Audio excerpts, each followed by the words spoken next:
Gold is a better long-term hold than silver. Now, most of the time, that is a really easy claim to make, but when an asset is up more than 130% year to date, people start getting a little loose with how they label things.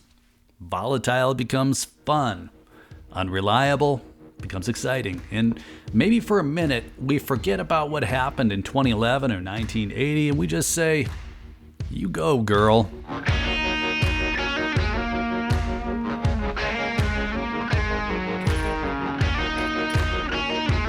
If you came here expecting to hear about gold, well, there is a lot to talk about, but I want to take a short detour to bring silver into the picture. Now, we're going to cover the possibility of a crash in price and possible implications for both metals here, but this is not a doom scenario. It's just about practical considerations and how they fit into the current rally. But these implications are bigger for silver, and that's the detour that I'm talking about. Now, I don't want to dwell on possible negative outcomes. I don't ever let that prevent me from doing something positive to begin with, but I do plan. And planning in this case starts with one basic question. What are you actually doing here? Are you trading or are you holding? Now, most of us are doing both, and the problem is that we tend to mix them up. So we're going to look at whether a crash is actually likely and how that possibility should actually be factored into these decisions. We're going to get into that further, but before we do, quick shout out to Summit Metals. If you're looking for gold and silver, they've got you covered. If you're looking to sell your gold and silver, they can help you there too. SummitMetals.com. So let's start with the chart showing what happened in 1980. Gold is shown in gold here, silver is in blue, and at its peak we can see that silver shot up to $49. Actually, we can't capture it because it was a single day event, but it then fell to $10 by 1982 and then all the way down to $4 by the early 2000s. So it gave up around 85% of that $49 spike in the initial crash, and it ended up down over 90% 20 years later. Now, gold wasn't quite as dramatic, but it gave up around 65% of its price in the following years. And look, nobody thinks that today's rally is going to repeat 1980, but we just can't ignore the precedent behind runaway spikes in price being hard to sustain. Now, 1980 was a pretty big anomaly. We've talked about it before, what drove it. It was the Hunt brothers trying to corner the silver market alongside really high inflation, weak dollar, geopolitical stress. So if we move forward and we look at the more recent spike in 2011, everything's going to be different, right? Well, the drivers will be different, but we still saw a spike to around $49, and then we saw silver fall to around $14. That was by 2015. Roughly a 72% crash in price. Now, again, gold was less dramatic, falling around 45% from its peak, but it wasn't just silver. And just like in 1980, the drivers leading to that top were different than they are today. So all we're really taking away from these charts is this idea that cycles can give up gains. Now, hopefully this information is not new, and I just want to be clear that I'm not using those charts to support any kind of story around what's happening today, but it is really good to recognize we're in the part of the cycle where the price is shooting up, and it's the part of the cycle where, if you're like me, you're probably showing your wife or your significant other just how well you seem to be doing. Maybe you're also finally admitting just how much you've been buying over the years. Well, to me, it's also a point that means, at least historically speaking, I probably just jinxed it, and now I really should be paying attention because something's about to flip.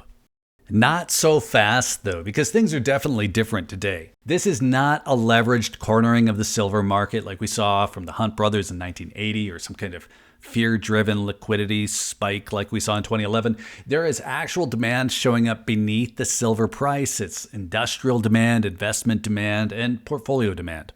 Now, just going from statistics, you'd see that silver demand is up 17% since 2016, while supply has fallen 9% in the same time frame. And there's also a rule that if you talk about silver, you have to mention that it's now being designated a critical mineral by the US government. Now, none of this means that we should pretend silver can't pull back, but it does mean the reasons that people own silver today are different than they were in 2011 or 1980. Now, to be clear here, most people don't get hurt by a drop in silver or gold price.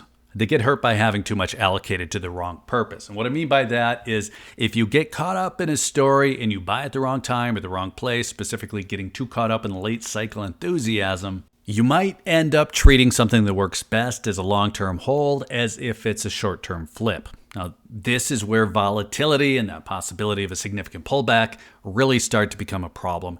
And this is also why the distinction between holding and trading really matters. So here's something to consider. When you think about how much silver or gold you have, and you're primarily thinking in terms of its current nominal value, like this 500 ounces of silver is now worth $33,000. You're checking that number against the daily spot price. You're watching it move up and down. You're no longer thinking about it as stored value. You're now thinking about it as a position. And that doesn't make this wrong. It just means that you framed it as a trade. And this is where a lot of the conversation about silver tends to go off track. Now, most videos here on YouTube talk about accumulation, the way that you would approach some kind of long-term hold, but they talk about the price as if it's a trade. And when those two mindsets get mixed, when people buy like they're holding, but they think like they're trading, well, that's when people start to get in trouble.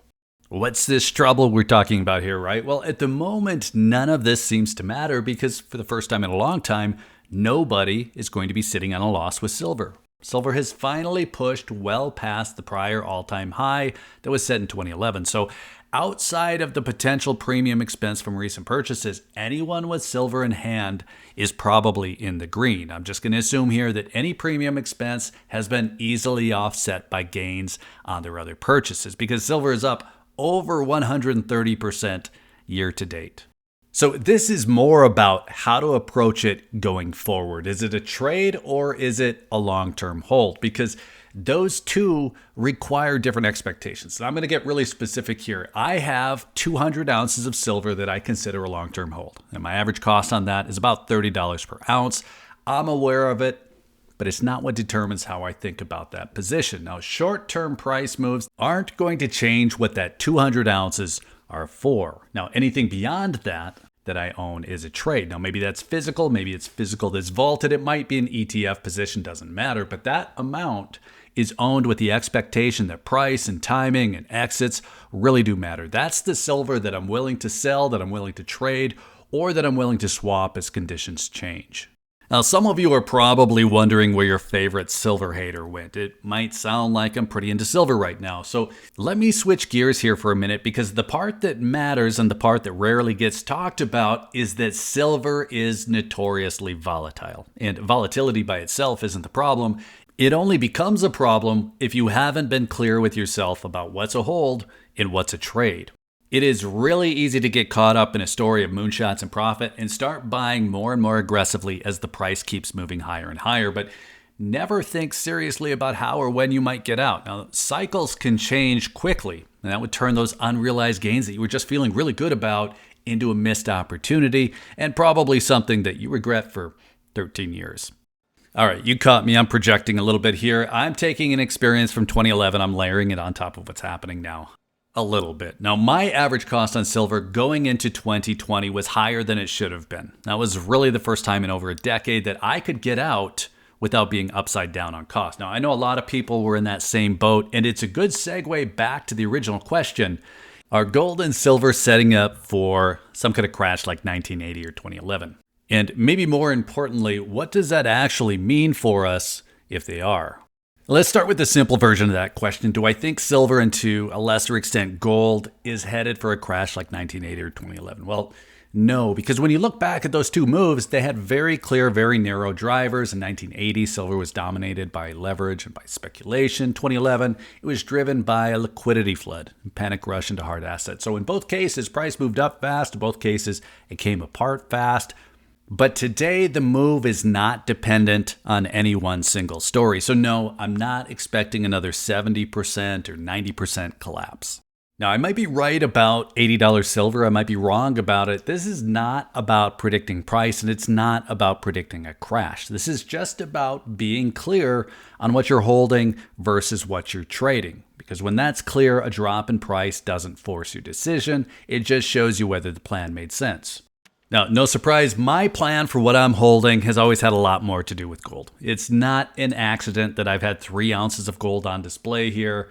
I've talked about that at length. Quarter ounce of gold a month, 3 ounces a year. That has always been meant as a long-term hold for me. And it has done really well over the years. But if I was trading it, and I've definitely traded metals over the years, I would have done it a lot differently. And for the record, what I traded my silver into went on to do extremely well. It just took a long time to get that opportunity. Now, another opportunity that took a long time to arrive at is that had I stacked 20 ounces of silver each month for 8 years, beginning September of 2013, rather than 1/4 ounce of gold each month, well, as of Friday, those two plans would have worked out about the same. Stacking 20 ounces of silver each month would have amounted to 1,920 ounces and would be worth about $128,000 today. Now, stacking 1/4 ounce of gold each month over the same time frame would have amounted to 24 ounces of gold. That would be worth just over $104,000. So the silver would have cost about 8% more based on spot price and roughly another 15% more once you factor in higher premiums. So a total acquisition cost around 23% higher.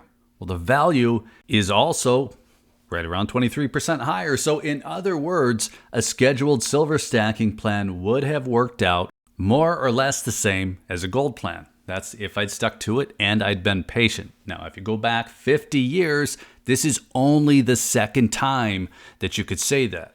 Now, closing this down, right now, silver looks like a really good hold on the surface. The current spot price makes it easy to look past its history, but its history does show it's far more volatile than gold. And that means it's not as stable as gold as a method of savings, but it is a better trade. At least it is every decade or so. Maybe you've heard me say silver has sucked for years. Some people didn't like that. Well, you've also heard me say it's a lot more fun than gold lately. That's because outside of a few hundred ounces, I think of silver as a trade. And as a trade, it's doing very well right now. And if I'm right, it has room to do even better. But this is why price is so important here, why timing is so important here, and why I talk about the possibility of a drop when so many others seem to think that silver will only go up. Now, like I've said a few different ways, I think silver still has room to run. I think silver is still going up. But if history tells us anything, it's that eventually silver will shoot up past the level it eventually settles at. Now, some people, they'll come out of that just fine. Others won't. We want to be the ones who do. And let's call it good there. Let us know what you think about holding versus trading, whether you think we're setting up for an eventual crash, or if it's just too early to even consider. Now, I personally think it's never too early to know where the exits are, but let us know what you think. And then while you're in the comments, be sure to hit that like button if you found any of this interesting. Be sure you're subscribed with notifications turned on if you want to hear more on the topic. And if you're still here, thanks again for watching. I always appreciate your time. Take care.